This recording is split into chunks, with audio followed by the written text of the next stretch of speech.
దేవుని వాక్యంలో ఉన్నది ప్రకటన గ్రంథము 2వ అధ్యాయము 1వ వచనం నుండి చదువుదాం. ఇక్కడ ఈ 4 వచనాలలో దేవుడు ఎవరితో మాట్లాడుతున్నాడు, ఎవరి గురించి మాట్లాడుతున్నాడు, దేని గురించి మాట్లాడుతున్నాడు అని మనం చూస్తే,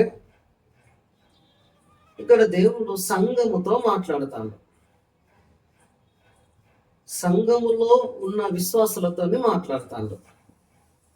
అంటే దేవుడే స్వయంగా సంఘముతో మాట్లాడుతాడు.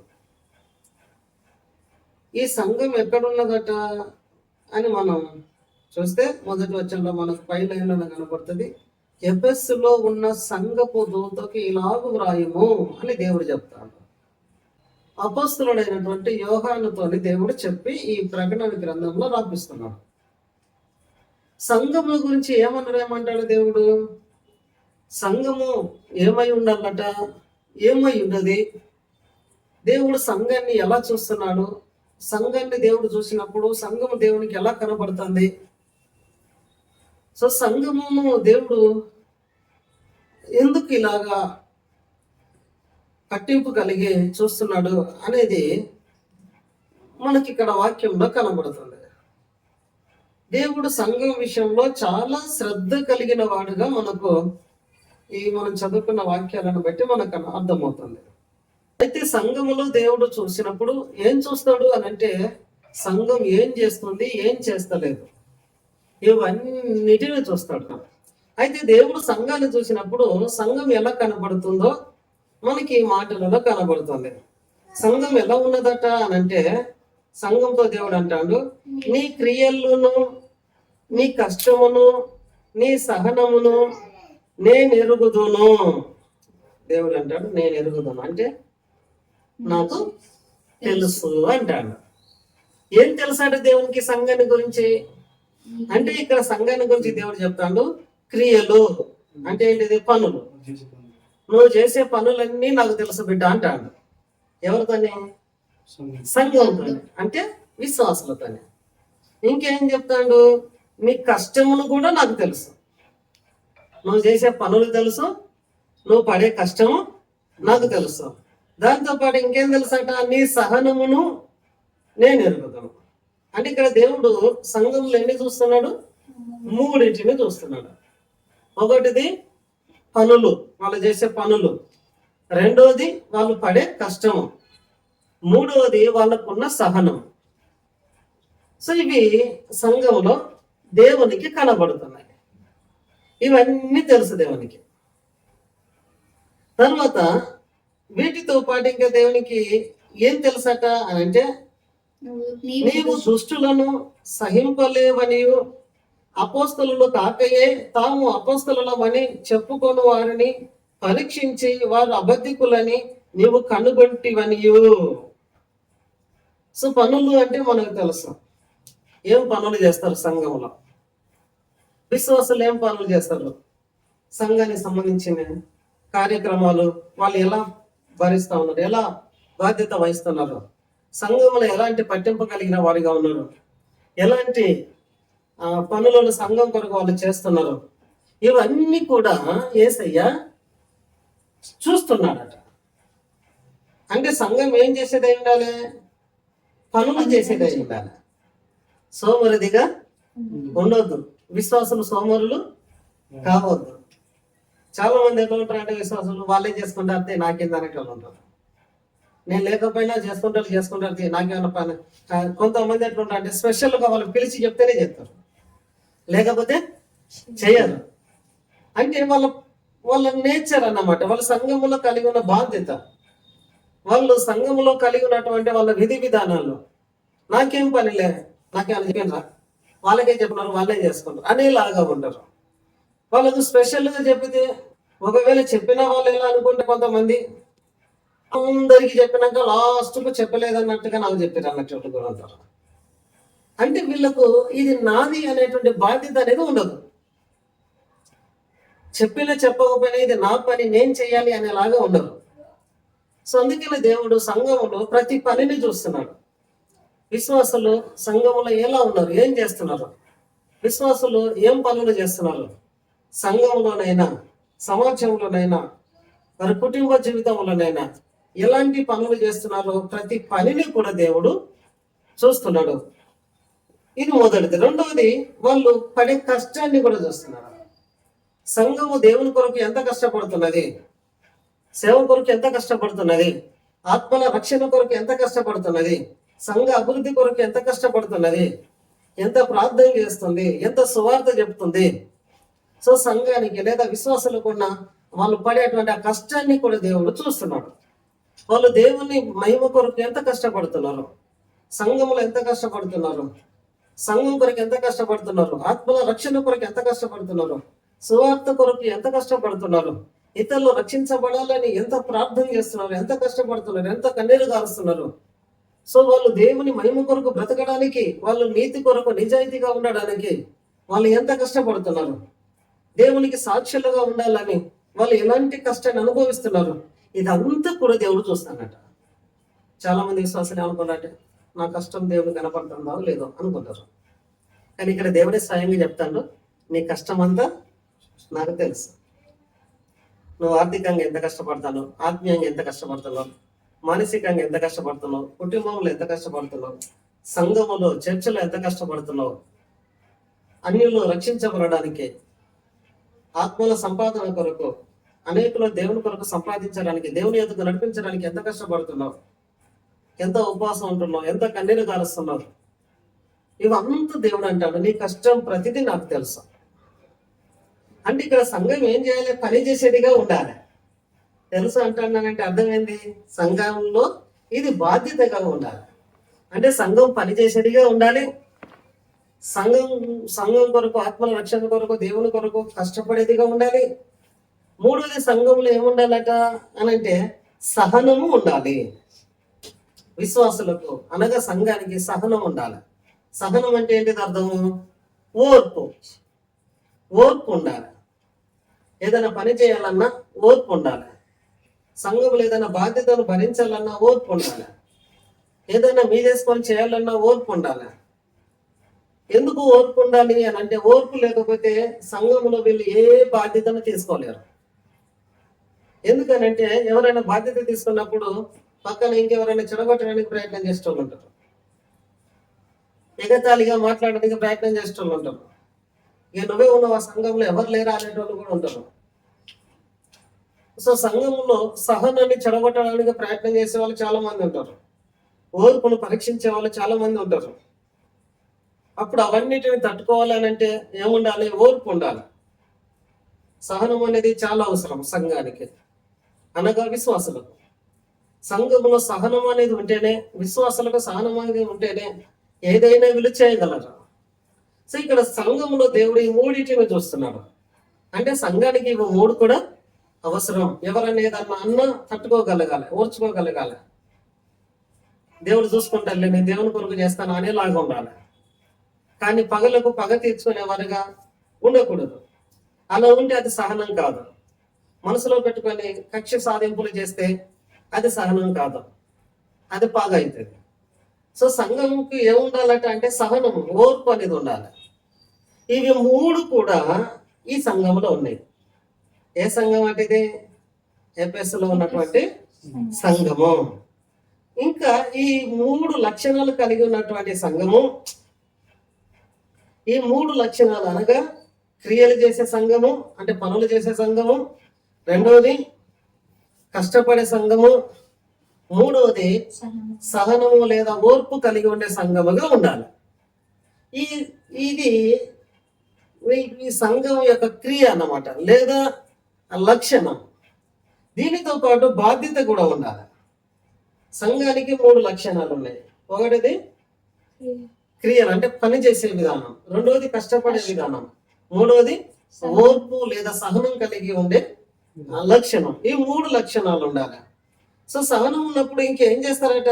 దేవుని వాక్యంలో మనం చూస్తే 3వ వచనంలో మనకు కనబడుతుంది, నీవు సహనము కలిగి నా నామము నిమిత్తము భారము భరించి అలయలేదని నేను ఎరుగుదను. సహనం ఉన్న వారు చేసే పని అయితే ఏం చేస్తారట? సహనం అంటే నా నామము నిమిత్తము భారము భరించి, అంటే సహనం ఉన్నప్పుడు ఎంత బరువైనా మోయగలుగుతారు, ఎన్ని నిందలైనా భరించగలుగుతారు, ఎన్ని అవమానాలైనా ఎదుర్కోగలుగుతారు, ఎన్ని వ్యతిరేకలు వచ్చినా వాటిని తట్టుకోగలుగుతారు. సో ఇది సంఘానికి ఉండే లక్షణం అన్నమాట. సహనం ఉన్నప్పుడే ఇవన్నీ జరుగుతాయి. ఇలాగ భారాన్ని భరించి వీళ్ళు ఏం చేస్తారట, సహనం ఉన్నోళ్ళు అలసిపోరాట. వీళ్ళు ఏ విషయంలో ఎవరిని బట్టి అలసిపోరు, ఇక నాకెందుకులే అనేలాగా తయారు కాదు.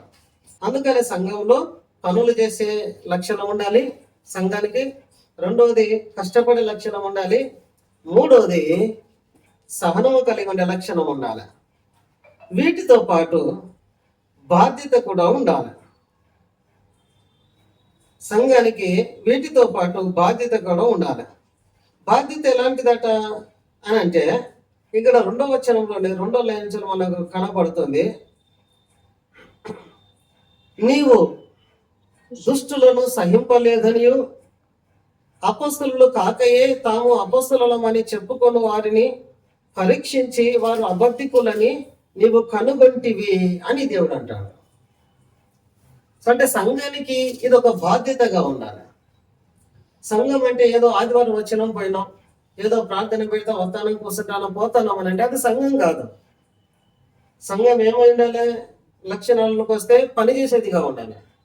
రెండవది కష్టపడేదిగా ఉండాలి. మూడవది సహనాన్ని కలిగి ఉండాలి. వీటితో పాటు బాధ్యతను కూడా కలిగి ఉండాలి. ఏంటిది సంఘం యొక్క బాధ్యత? మనం ఇక్కడ దేవుని వాక్యంలో చదువుకున్నట్లుగా దుష్టులను సహింపకుండా వారిని ఖండించాలి. దుష్టత్వానికి చేయగలగొద్దు, దుష్ట పనులు చేసేటోళ్ళతో పొత్తు కలగొద్దు.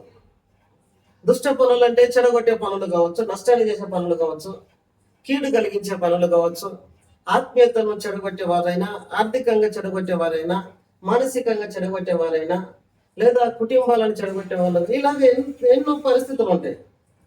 దుష్టులు అంటే వాళ్ళు ఏదో ఒకటి చేస్తూనే ఉంటారు, ఏదో ఎప్పటికీ. సో ఇలాంటి దుష్ట ప్రవర్తనను సహించకూడదు. ఏం చేయాలి మరి? వాళ్ళతో గొడవ పెట్టుకోవాలా? కాదు, ఇది తప్పు అని సరిచేయడానికి ప్రయత్నం చేయాలి. ఇది సంఘం యొక్క బాధ్యత. కానీ చాలా మంది ఏం చేస్తారంటే చెడిపోయేటోళ్ళతో చేతులు కలిపి వీళ్ళు కూడా చెడిపోతారు, లేకపోతే చెడగొట్టడానికి ప్రయత్నం చేస్తారు. సో ఇది సంఘం యొక్క బాధ్యత కాదు. ఇక్కడ దేవుడు సంఘాన్ని చూసినప్పుడు సంఘములో కనబడుతున్న బాధ్యత, ఈ సంఘం ఏమైనదట అని అంటే దుష్టత్వాన్ని సహించదట, దుష్టులను సహించదట. ఏం చేస్తుంది మరి? అది తప్పు అని సరిచేయడానికి ప్రయత్నం చేసేదే సంఘం, అనగా విశ్వాసులు. ఇది విశ్వాసులకు ఒక బాధ్యతగా ఉండాలి. సంఘంలో ఎవరైనా చెడిపోయినరు, లేదా తప్పు చేసినారు, లేదా వాళ్ళు చెడగొడతారు అన్నప్పుడు వీళ్ళ బాధ్యత ఎలా ఉండాలంటే అలాంటి ఆ దుష్ట పనులను ఖండించి ఇది తప్పు అని వాటిని సరి చేసేదిగా ఉంటేనే అది దేవుడికి నచ్చినటువంటి సంఘముగా ఉంటుంది. దేవుడు ఆశీర్వదించేటువంటి సంఘముగా లేదా విశ్వాసులుగా ఉంటారు. సో అందుకని ఇక్కడ దేవుడు సంఘములో బాధ్యతను చూస్తున్నాడు. ఇది సంఘం యొక్క బాధ్యత. ఇంకా సంఘము బాధ్యత ఏంటిదట అని అంటే, అపోస్తలులు కాకయే తాను అపోస్తలులమని చెప్పుకొని వారిని పరీక్షించి వారు అబద్ధికులని నీవు కనుగొంటివి అని అంటాడు దేవుడు. ఇది సంఘానికి ఉన్న రెండవ బాధ్యత. ఏంటిది బాధ్యత? మొదటి బాధ్యత ఏమో దుష్టత్వాన్ని ఖండించి సరి చేయడానికి ప్రయత్నం చేయాలి. దుష్టులతో చేయగలిపి నువ్వు నేను తోడు దొంగలమే, మన ఇద్దరం ఒకటే, తప్పు చేయని వాళ్ళు ఎవరున్నారు, ఇద్దరం చేస్తాను, నువ్వు చేస్తున్నావు నీతో పాటు నేను చేస్తాను అన్నట్టుగా వెళ్ళొద్దు. వెళితే అది సంఘం కాదు, విశ్వాసులు కాదు వాళ్ళు, అది వాళ్ళ బాధ్యత కాదు. అప్పుడు వాళ్ళు ఏమవుతారు?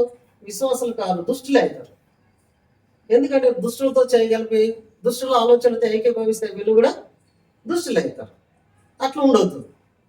అందుకని సంఘము దుష్టత్వాన్ని సహించకుండా లేదా దానితో చేయగలపకుండా, కాంప్రమైజ్ కాకుండా దుష్టత్వాన్ని సరిచేయడానికి, తప్పు అని ఖండించి ఆత్మీయతలోకి నడిపించడానికి ప్రయత్నం చేయాలి. ఇది సంఘం బాధ్యత. రెండవది ఏంటిదట అంటే, చాలా మంది అపోస్తలులు కాకపోయినా, అపోస్తలు అంటే దేవుని చేత పిలువబడిన వాళ్ళు, కొంతమంది సేవకు వచ్చేటోళ్ళు దేవుని చేత పిలువబడిన వాళ్ళు ఉంటారు.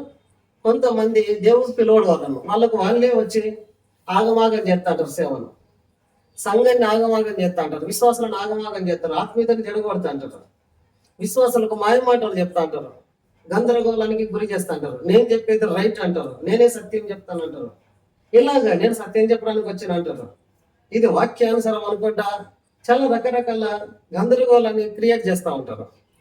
సో వారికి నిజంగా ఏమైనా మారు మనసు ఉంటుంది అంటే ఇంకా పరీక్షిస్తేనే తెలుస్తుంది. అందుకని సంఘం ఏం చేయాలంటే ఇలా వచ్చేటోళ్ళు చాలా మంది ఉన్నారు. మేము అపోస్తలం అని చెప్పేటోళ్ళు ఉన్నారు, బిషపులం అని చెప్పేటోళ్ళు ఉన్నారు, మేము రెవరెండ్లం అని చెప్పేటోళ్ళు ఉంటారు, మేము పెద్ద పాస్టర్లం అని చెప్పేటోళ్ళు ఉంటారు, రకరకాలుగా ప్రయత్నాలు చేసే వాళ్ళు ఉంటారు. సో ఇక్కడ వీళ్ళు అపోస్తలానే వస్తానట. సో ఈనాడు చాలా మంది నాకు ప్రవచన వరం ఉన్నదని వచ్చేటోళ్ళు ఉంటారు, నాకు స్వస్థత వరం ఉన్నదని వచ్చేటోళ్ళు ఉంటారు, నేను ప్రవక్తను అని చెప్పుకునేటోళ్ళు ఉంటారు. ఇట్లా రకరకాలుగా వస్తారట. కానీ నిజానికి వాళ్ళు ఎవరు అని అంటే వాళ్ళు దేవుడు పిలువాడట. వీళ్ళకి వీళ్ళే నాకు వరాలు ఉన్నాయి, అవి ఉన్నాయి, ఇవి ఉన్నాయి అని చెప్పుకుంటారట. సో వరాలు ఉంటే ఏం చేయాలి? దేవునికి వీళ్ళు భయం కలిగి బ్రతకాలి. ఒకవేళ దేవుడు వీళ్ళ నిజంగా సేవకు పిలిస్తే వీళ్ళు దేవుడి కొరకు ఆసక్తి భయం కలిగి బ్రతకాలి. కానీ వీళ్ళే తప్పుడు పనులు చేస్తే, వీళ్ళే భయం లేనట్టుగా బ్రతికితే, ఆత్మీయతగా వీళ్ళే వ్యతిరేకంగా ఉంటే, ఆత్మీయతను వీళ్ళే ప్రోత్సహించకుండా డిస్కరేజ్ చేస్తే, అప్పుడు వాళ్ళని దేవుడు ఎట్లా పిలిచినట్టు అవుతుంది? వాళ్ళే వాక్యాన్ని తప్పుగా అర్థం చేసుకొని తప్పుగా చెప్తూ దేవుని మహిమను వాళ్ళు పొడగొట్టే వారుగా ఉంటే వాళ్ళు దేవుని చేత ఎలా పిలువబడినట్టు? ఇది ఎవరు అర్థం చేసుకోవాలంటే ఇదంతా సంఘం అర్థం చేసుకోవాలి, విశ్వాసులు అర్థం చేసుకోవాలి. సో ఈనాడు చాలా మంది విశ్వాసులు ఎట్లా ఉన్నారు? ఎవరైనా వచ్చి నాకు ఆ వరం ఉన్నది, ఈ వరం ఉన్నది అనగానే ఉరికొస్తారు. చాలా మంచి పాస్టర్ అట్లా, వరాలు ఉన్నాయట, ప్రార్థన చేస్తే ఏదో అవుతుందట అని చెప్పి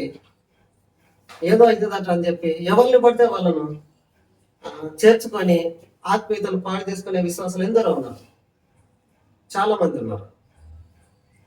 సో ఇక్కడ ఈ అపొస్తలులు అని వీళ్ళు కూడా గిట్టనే చేస్తారట.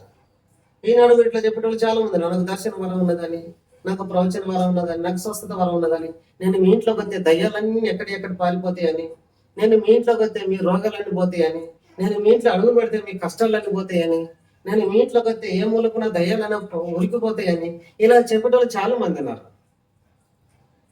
వాళ్ళ పని అంతా ఏంటంటే అన్నిలో రక్షణలోనికి నడిపించడం కాదు, దేవుని కొరకు బ్రతికేటోళ్ళని చెడగొట్టడానికి ప్రయత్నం చేసేటోళ్ళు వీళ్ళంతా. అందుకని మనము ఇవన్నిటిని బాగా అబ్జర్వ్ చేస్తూ ఉండాలి, వీటినన్నిటిని మనం బాగా అబ్జర్వ్ చేస్తూ ఉండాలి. ఇలాంటి అన్ని మనం బాగా అర్థం చేసుకోవాలట. అందుకే ఇక్కడ దేవుడు అంటాడు, ఇలాంటి బాధ్యత సంఘానికి ఉండాలి. ఇవన్నీ అర్థం కావాలంటే ఇలాంటి బాధ్యత సంఘానికి ఉండాలి. ఈ బాధ్యత విశ్వాసులకు ఉండాలి. నిజంగా సేవకులు ఎవరు? అబద్ధంగా సేవకులుగా చెప్పుకొని తిరిగే వాళ్ళు ఎవరు? దేవుడు పిలిచిన వాళ్ళు ఎలా ఉంటారు? దేవుడు పిలవని వాళ్ళు ఎలా ఉంటారు? దేవుడు పిలిస్తే అలాంటి సేవకులు ఎలా బ్రతుకుతారు? దేవుని కొరకు ఎలా కష్టపడతారు? దేవుడు పిలవకపోతే వాళ్ళు ఎలాంటి మాయ మాటలతో విశ్వాసాన్ని చెడగొడతారు అనేది ఇది ఎవరు అర్థం చేసుకోవాలట అని అంటే సంఘమే అర్థం చేసుకోవాలట, విశ్వాసులే అర్థం చేసుకోవాలట. అందుకే ఇక్కడ దేవుడు ఏమంటానంటే అపోస్తలులు కాకయే అంటే వాళ్ళు నిజానికి అపోస్తలులు కాదు, వాళ్ళు నిజానికి ప్రవక్తలు కాదు, వాళ్ళను నిజానికి దేవుడు పిలవలే. కానీ వీళ్ళకు వీళ్ళే అనుకుంటారట ఏమని? కాకయే తాము అపోస్తలులమని చెప్పుకొను వారిని. వీళ్ళకి వీళ్ళే చెప్పుకుంటారట, మేము అపోస్తలులము, మేము ప్రవక్తలము, మేము స్వస్థపరిచేటోళ్ళము, మేము అట్లాంటి వాళ్ళము, ఇట్లాంటి వాళ్ళము, నేను ఉన్నట్టు చెప్తా వాక్యము, నేను వాక్యంగానే చెప్తా అన్నట్టుగా చెప్తాను వీళ్ళు. అంటే ఇలాంటి అబద్ధాలు చెప్పేటువంటి వారిని సంఘం ఏం చేయాలట? ఇక్కడ మనకు వాక్యం కనబడుతుంది, అలాంటి వారిని పరీక్షించి వారు అబద్ధికులని నువ్వు తెలుసుకుంటేవి అంటాడు దేవుడు. సో ఇట్లాంటి వాళ్ళని అందరినీ సంఘం ఏం చేయాలట అంటే పరీక్షించాలి, వాళ్ళని బాగా అబ్జర్వేషన్లో పెట్టాలి, వాళ్ళని అబ్జర్వ్ చేయాలి. మాయ మాటలు చెప్పంగానే నమ్మి ఇంట్లోకి రాని వాళ్ళను వాళ్ళ చేతికి ఇంటిని అప్పగించకుండా, వాళ్ళ చేతికి మన ఆత్మీయతను అప్పగించకుండా విశ్వాసాలు ఏం చేయాలట అంటే వాళ్ళని అబ్జర్వ్ చేయాలి. వాళ్ళ మాట తీరు ఎలా ఉంది, వాళ్ళ ఆలోచన తీరు ఎలా ఉంది, వాళ్ళ చూపు తీరు ఎలా ఉంది, వాళ్ళ ప్రవర్తన ఎలా ఉంది, వాళ్ళ ఆత్మీయత, వాళ్ళ ప్రార్థన పద్ధతి ఎలా ఉంది, వాళ్ళు దేవుని వాక్యాన్ని ఎట్లా చెప్తున్నారు, వాళ్ళు చెప్పే పద్ధతి ఎలా ఉంది అనేది ఇదంతా సంఘము లేదా విశ్వాసులు అబ్జర్వ్ చేయాలి. వాళ్ళు నిజంగా దేవుని చేత పిలువబడ్డారా లేదా అని అబ్జర్వ్ చేసి సంఘము దాన్ని తెలుసుకోవాలట. ఇక్కడ ఈ సంఘం ఏం చేసిందటంటే వాళ్ళు అపోస్తలులు కాదు, వాళ్ళు అబద్ధికులు అని తెలుసుకున్నదట. సో సంఘం ఇలాగ ఉండాలి, అబద్ధికులను గుర్తించేదిగా ఉండాలి. దేవుని సేవకులు కాకపోయినా సేవకులం అని చెప్పేటోళ్ళను గుర్తించేదిగా ఉండాలి. దేవుడు పిలవకపోయిన దేవుడు పిలిచిండని చెప్పేటోళ్ళను గుర్తించేదిగా ఉండాలి. సో విశ్వాసులకు ఇలాంటి నాలెడ్జ్ ఉండాలి. ఇది దేవుడు కోరుకునేది, ఇది వాళ్ళ బాధ్యత. విశ్వాసులే ఈ బాధ్యతను మర్చిపోతే అప్పుడు ఏమవుతారు? దేవుడు పిలవని వాళ్ళు ఎక్కువ అవుతారు, పిలిచిన వాళ్ళు తక్కువ అవుతారు.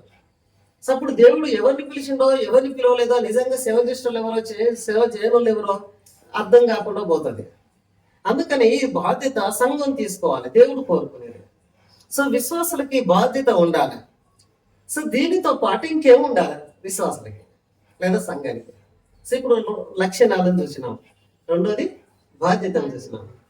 లక్షణాలు ఏమేమి ఉన్నాయి? పని చేసే లక్షణం ఉండాలి, రెండోది కష్టపడే లక్షణం ఉండాలి, మూడోది సహనం కలిగే లేదా ఓర్పు కలిగిన లక్షణం ఉండాలి. ఇవి లక్షణాలు.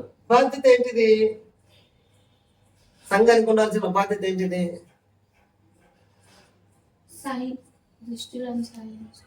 దుష్టత్వాన్ని ఖండించేదిగా ఉండాలి సంఘం. దుష్టులతో చేయగలిపోతూ దుష్టత్వాన్ని సహించేదిగా ఉండొద్దు, దాన్ని ఖండించి సరిచేసేదిగా ఉండాలి. రెండో బాధ్యత ఏంటిది? దేవుడు ఎవరిని పిలుస్తాడో ఎవరిని పిలుస్తలేదో తెలుసుకొని గుర్తించేదిగా ఉండాలి సంఘం. ఇది బాధ్యతగా తీసుకోవాలి. అప్పుడు నిజమైన వాళ్ళను అబద్ధమైన వాళ్ళను సంఘం గుర్తించాలి. సో ఇది సంఘం యొక్క బాధ్యత. సో ఇవి రెండు ఉండాలి, ఒకటి లక్షణాలు ఉండాలి, రెండోది బాధ్యత ఉండాలి. ఈ రెండింటితో పాటు సంఘానికి ఇంకేముండాలి? ఇంకా ప్రాముఖ్యం అనేది ఏంటిది సంఘానికి ఉండవలసింది? సో దాన్ని సంఘం మర్చిపోతుందట. కొంతమంది విశ్వాసాలు ఈ లక్షణాలను బాధ్యతలను కలిగి ఉంటారు, కొంతమంది వీటిని కూడా కలిగి ఉండరు. సంఘానికి కొత్తలో పోతారు, చర్చి కొత్తలో పోతారు అంటారు, కానీ ఈ లక్షణాలు ఉండవు, బాధ్యతలు ఉండవు. సో ఇలాంటిది సంఘం అవుతుందా? ఇలాంటి సంఘాన్ని దేవుడు ఆశీర్వదిస్తాడా? ఇది సంఘం అర్థం చేసుకోవాలి, అనగా విశ్వాసులకు అర్థం కావాలి. చాలా మందికి ఇదంతా అర్థం కాదు. నేను దేవుని అనుకున్నా, దేవుడు నన్ను ఆశీర్వదిస్తాను, ఎవరు ఏమన్నా పర్లేదు, నాకు దేవుడు ఆశీర్వదిస్తాను అంటారు. ఆశీర్వదిస్తాడు నిజమే, కానీ నీకు ఉండవలసిన లక్షణాలు ఉన్నాయా? నీకు ఉండవలసిన లక్షణాలు లేకపోతే నువ్వు ఎట్లా ఆశీర్వదించబడతావు? నీకు ఉండవలసిన బాధ్యత ఉన్నదా? నీకు ఉండవలసిన బాధ్యత నీకు లేకపోతే నువ్వు ఎట్లా ఆశీర్వదించబడతావు? ఇవి మర్చిపోతారు సంఘం. వీటితో పాటు ఉండవలసింది ఏంటిది అంటే మూడవది ఇక్కడ దేవుడే చెప్తాడు. 4వ వచనం చదివితే మనకు అర్థమవుతుంది. అయినను మొదట నీకుండిన ప్రేమను నీవు వదిలితివి, నేను నీ మీద తప్పు ఒకటి మోపవలసి ఉన్నది. సంఘం ఇంకా ఏం వదిలిపెట్టిందట? మొదట ఉన్న ప్రేమ, ఇప్పుడున్న ప్రేమ అంటలేదు. సో దేవుడు ఇక్కడ ఏమని చెప్తానంటే సంఘంలో ఏముండాలంటే మొదటి ప్రేమ ఉండాలట, మధ్యలో వచ్చే ప్రేమలొద్దు, అప్పుడప్పుడు అత్తుకొని పోయే ప్రేమలొద్దు, అప్పుడప్పుడు ప్రేమించినట్టుగా నటించే ప్రేమలొద్దు. ఏ ప్రేమ ఉండాలా ఈ సంఘానికి అని దేవుడు చెప్తానంటే మొదటి ప్రేమ. మొదటి ప్రేమ అంటే ఎలాంటిది? మనం ప్రభువును నమ్ముకున్నప్పుడు మనం ప్రభువును ఎంత ప్రేమించామో, ప్రభు కొరకు ఎలా బ్రతకాలని అనుకున్నామో, ప్రభు కొరకు ఏం చెయ్యాలి అని అనుకున్నామో ఆ ప్రేమ కావాలి. అది మొదటి ప్రేమ అంటే. ప్రభువును నమ్ముకున్న కొత్తలో ఎట్లాంటి ప్రేమ ఉంటుంది? నేను చచ్చిపోతే దేవుడే, నేను బ్రతికితే దేవుడే. కొద్ది రోజులు అయిన తర్వాత దేవుడు మనసులో ఉన్నాడు, ప్రార్థన చేయకపోయినా నేను చేస్తాను మాగా అంటారు. ఒకవేళ ఎందుకు చేస్తాను అంటే దేవునికి తెలుసు నేను ఎందుకు చేస్తానేమో అంటారు. ఏమైంది ఇక్కడ? ప్రేమ తగ్గిపోయింది. మొదట్లో ఏముంది? మాకు ఉపవాసం ఉండాలి, ప్రార్థన చేయాలి, చర్చికి పోవాలి, సువార్త చెప్పాలి, వాళ్ళని రమ్మనాలి, వీళ్ళని రమ్మనాలి, వాళ్ళు చెడిపోతాండ్రు, వాళ్ళకి దేవుని గురించి చెప్పాలి, చర్చికి రమ్మని చెప్పాలి. ఇట్లాంటి ప్రేమ ఉంటుంది దేవుని మీద. దేవుని కొరకు నేను అది చేయాలి, ఇది చేయాలి, నేను దేవునికి అట్లా చేయాలి, ఇట్లా చేయాలి, అట్లా చేయాలి, ఇట్లా చేయాలి, ఎన్నెన్నో ఉంటాయి. ఇక ఏంటంటే దేవునికి నాకు ప్రేమ. కొద్ది రోజులు గడిచిన తర్వాత ఈ ప్రేమ పోతుంది. ఇప్పుడు ప్రేమలు మనుషుల మీద పెరుగుతాయి. నాకు వాళ్ళు ముఖ్యమే, వీళ్ళు ముఖ్యమే అంటారు. మరి దేవుడు వాళ్ళు ముఖ్యం, వీళ్ళు ముఖ్యం అనుకుంటే మరి దేవుడు కదా. మరి దేవుడు ఏమి వెళ్ళిపోవాలి? దేవుడు వెళ్ళిపోవాలి. వాళ్ళు ముఖ్యం, వీళ్ళు ముఖ్యమైతే మరి దేవుడు ఏంటి అంటే ఇక్కడ ప్రేమ ఏమైంది దేవుని మీద అంటే తగ్గిపోయింది. సంఘం మీద ప్రేమ తగ్గుతుంది, ఆత్మీయత మీద ప్రేమ తగ్గుతుంది, వాక్యం మీద ప్రేమ తగ్గుతుంది, దేవుని మీద ప్రేమ తగ్గిపోతుంది. సో ప్రేమ లేకపోతే సో దేవుడు ఇక్కడ ఏమంటాడంటే నీ మీద తప్పు మోపుతానేనట. అంటే ప్రేమ లేనప్పుడు వాళ్ళ మీద ఏం మోపబడుతుంది? తప్పు. అంటే వీళ్ళు ఏం చేస్తున్నట్టు ఇప్పుడు తప్పు చేసిన వాళ్ళు అవుతారు. ఇప్పుడు తప్పు చేసిన వాళ్ళు శిక్షించాలా, దీవించాలా కదా? న్యాయం అనేది. సో దేవుడు చేసే పని అదే కదా. అప్పుడు దేవుడు చేస్తే న్యాయమే కదా. అందుకే ఇక్కడ దేవుడు అంటాడు సంఘానికి ఏముండాలంటే మొదటిదిగా లక్షణాలు ఉండాలి. సంఘం మంచి లక్షణాలు కలిగి ఉండాలి. రెండవది బాధ్యత కలిగినదిగా ఉండాలి. మూడోది ప్రేమ కలిగినదిగా ఉండాలి. ఏ ప్రేమ ఇది? ఈ ప్రేమను కూడా పర్టికులర్ గా దేవుడు కరెక్ట్ గా చూపిస్తున్నాడు. ఏ ప్రేమ అంటే మధ్యలో వచ్చే ప్రేమలు కాదు. మొదటి ప్రేమ అంటే ప్రభువును నమ్ముకున్నప్పుడు మనము దేవుని ఎంత ప్రేమగా చూసేదో, దేవుని సంఘాన్ని ఎంత ప్రేమగా చూసేదో, దేవుని బిడ్డలను ఎంత ప్రేమగా చూసేదో, దేవుని వాక్యాన్ని ఎంత ప్రేమగా చూసేదో, దేవుని కొరకు ఎంత బ్రతకాలనే సమర్పణ, త్యాగము, దేవుని మీద నా ప్రేమ ఎలా ఉండేదో ఆ ప్రేమ కావాలట. ఇప్పుడు దేవుని కోరుకునే ప్రేమ ఏంటిదంటే ఆ మొదటి ప్రేమను కోరుకుంటాను. ఈ ప్రేమ ఉండాలి సంఘానికి. అది దేవుని సంఘం అవుతుంది. ఇవి లేకపోతే అది దేవుని సంఘము కాదు. వాళ్ళు దేవుని విశ్వాసులు కాదు. అప్పుడు మరి ఏ విశ్వాసాలు అవుతారు? ఇంకా విశ్వాసాలే అర్థం చేసుకోవాలి. ఏ విశ్వాసాలు అవుతారు? సో దేవుడు ఇక్కడ స్వయంగా సంఘంతో మాట్లాడుతున్న మాటలు ఇవన్నీ. సంఘానికి మంచి లక్షణాలు ఏంటి అట? మంచి లక్షణాలు పని చేసే లక్షణం ఉండాలి. రెండోది కష్టపడే లక్షణం ఉండాలి. మూడోది ఓర్పు కలిగిన లక్షణం ఉండాలి. సో రెండోది బాధ్యత కలిగిన వారిగా ఉండాలి. మొదటిది లక్షణాలు ఉండాలి, దేవుని కొరకు మంచి లక్షణాలు ఉండాలి. రెండోది బాధ్యత ఉండాలి. ఎలాంటిదంటే ఈ బాధ్యత దుష్టత్వాన్ని సహించేదిగా ఉండక దుష్టత్వాన్ని ఖండించి దుష్టులను దేవుని కొరకు మార్చేదిగా ఉండాలి. దుష్టులను దేవుని కొరకు తయారు చేసే వారిగా ఉండాలి. రెండో బాధ్యత ఏంటిది?